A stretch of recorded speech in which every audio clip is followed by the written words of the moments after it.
صحیح مسلم حدیث نمبر 2693،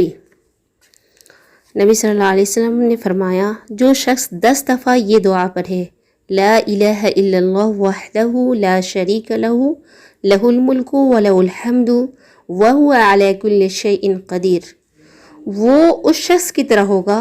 جس نے اولاد اسماعیل میں سے 4 غلام آزاد کیے، ایک تو اولاد اسماعیل کا رتبہ اور دوسرا 4 غلام آزاد کرنے کا ثواب۔